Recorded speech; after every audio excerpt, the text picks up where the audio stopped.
আসসালামু আলাইকুম। আজকে সর্বশেষ সংবাদ জানাবো আমি নুসরাত। প্রথমেই জানিয়ে দেব সংবাদ শিরোনাম। বিএনপি প্রার্থী বুলেট দিয়ে সন্ত্রাসের রাজত্ব কায়েম করতে চান, বললেন জামাতে আমির।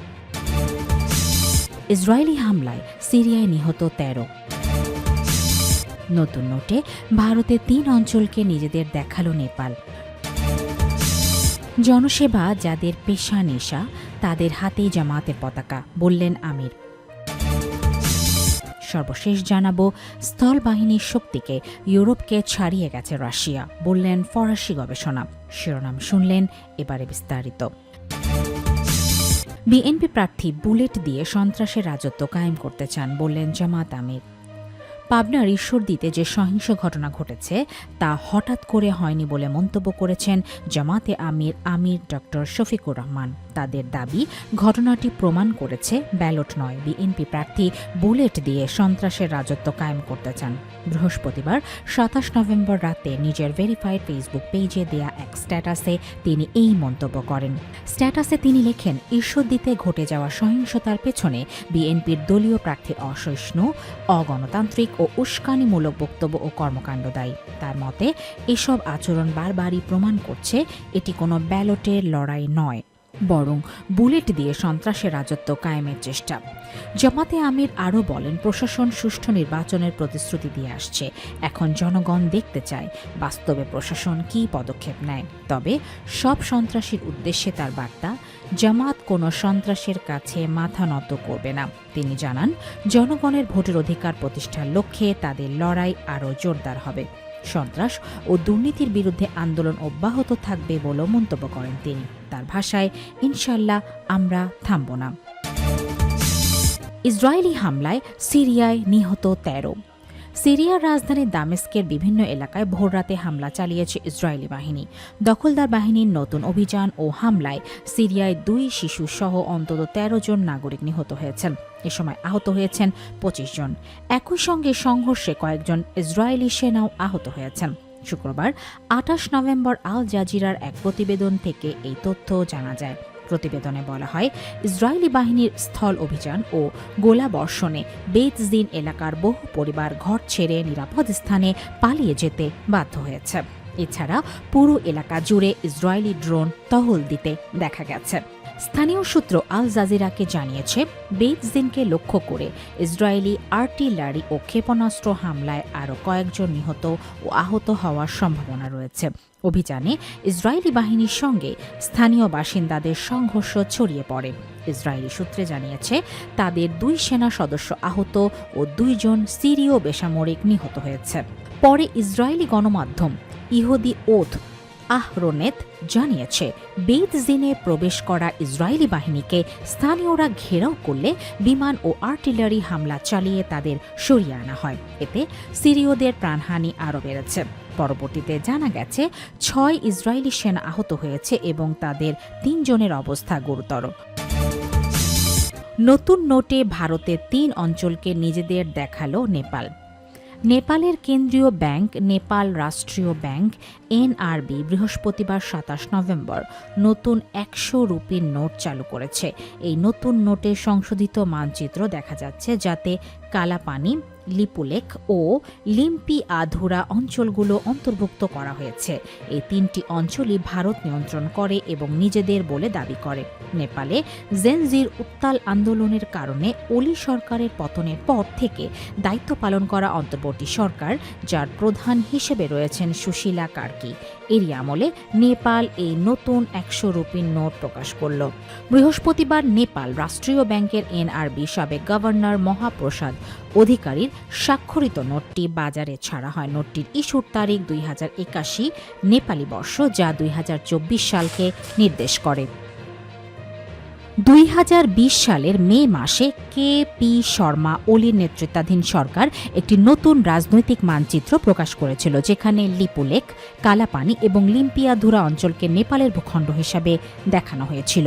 পরে এটি সংসদে অনুমোদিত হয়। ভারত সেই সময় নেপালের পদক্ষেপের তীব্র প্রতিক্রিয়া জানায় এবং সংশোধিত মানচিত্রকে একতরফা কাজ বলে অভিহিত করে। তখন তারা কাঠমান্ডুকে সতর্ক করে জানায় যে আঞ্চলিক দাবির এই কৃত্রিম সম্প্রসারণ তাদের কাছে গ্রহণযোগ্য নয়। ভারত দাবি করে লিপুলেখ, কালাপানি ও লিম্পিয়াধুরা তাদেরই অঞ্চল। মানচিত্রের আপডেট সংস্করণ বলতে গিয়ে বৃহস্পতিবার একজন নেপাল রাষ্ট্রের ব্যাংকের এনআরবি এর মুখপাত্র বলেছেন, মানচিত্রটি ইতিমধ্যেই পুরাতন ১০০ টাকার নোটে ছিল, যা সরকারের সিদ্ধান্ত অনুসারে এটি সংশোধন করা হয়েছে। তিনি স্পষ্ট করেছেন যে বিভিন্ন মূল্যমানের নোটের মধ্যে, যেমন ১০, ৫০, ৫০০ ও ১০০০ রুপি, শুধুমাত্র ১০০ রুপি নোটেই নেপালের মানচিত্র দেখা যাচ্ছে। নেপালের নতুন ১০০ টাকার নোটের বাম দিকে মাউন্ট এভারেস্টের ছবি রয়েছে, যেখানে ডান দিকে নেপালের জাতীয় ফুল রডোডেনড্রনের জলছাপ রয়েছে। নোটের কেন্দ্রে নেপালের ফিকে সবুজ রঙের মানচিত্র রয়েছে। জনসেবা যাদের নেশা পেশা, তাদের হাতেই জামায়াতের পতাকা, বললেন আমির। জামাতে ইসলামের ৩০০ আসনের নিষ্কলুষ ও জনসেবায় নিবেদিত ব্যক্তিদের প্রার্থী করেছেন বলে জানিয়েছেন দলটির আমির ড শফিকুর রহমান। শুক্রবার ২৮ নভেম্বর সকালে রাজধানীর ভাসানটেক এলাকায় অনুষ্ঠিত গণসমাবেশে তিনি এই মন্তব্য করেন। ড শফিকুর রহমান বলেন, জামায়াতের নেতাকর্মীরা দেশ ছেড়ে পালায়নি। আমরা নির্যাতিত হয়েছি, জেল বরণ করেছি, জীবন দিয়েছি, কিন্তু দেশ ছেড়ে পালাইনি, মন্তব্য তার। সরকারি রাজনীতির পুরনো ফর্মুলা দিয়ে নতুন বাংলাদেশ চলবে না উল্লেখ করে তিনি বলেন, জনগণ বস্তাপচা ও দুর্গন্ধময় রাজনীতি আর চায় না। কোনো দলের পক্ষপাত দুষ্ট সরকারও জনগণ চায় না। জনগণ জনগণের সরকার দেখতে চায়, বলেন তিনি। জামাতের আমির দাবি করেন, ফ্যাসিবাদের একটি অংশ বিদায় নিলেও এর নানা লক্ষণ এখনও টিকে আছে। তার ভাষায়, সব শ্রেণী পেশার মানুষ খোলা বুকে গুলি আর আগুনের বিরুদ্ধে লড়াই করেছে। ছাত্র যুবকের আকাঙ্ক্ষা ছিল উন্নত শিক্ষা ব্যবস্থা, কিন্তু কেউ কেউ এই পরিবর্তনে সন্তুষ্ট নয়। দেশ পরিচালনার অভিজ্ঞতা সম্পর্কে তিনি বলেন, অনেকে বলে ক্ষমতায় গেলে দেশ চালাতে পারবো না। হ্যাঁ, আমাদের অভিজ্ঞতা নেই, জনগণের সম্পদ চুরি করার অভিজ্ঞতা নেই, চাঁদাবাজি নেই, গণরুম ও টর্চার সেল বানানোর অভিজ্ঞতা নেই, দুর্নীতির অভিজ্ঞতা নেই। তিনি আরও অভিযোগ করেন, গত ১৫.৫ বছর জামায়াতকে ধ্বংস করতে সরকার কিছুই বাদ রাখেনি, কিন্তু জামায়াতের কেউ তাদের কাছে মাথা নত করেনি।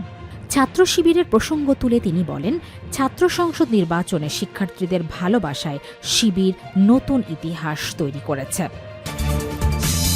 স্থল বাহিনীর শক্তিতে ইউরোপকে ছাড়িয়ে গেছে রাশিয়া, বললেন ফরাসি গবেষণা।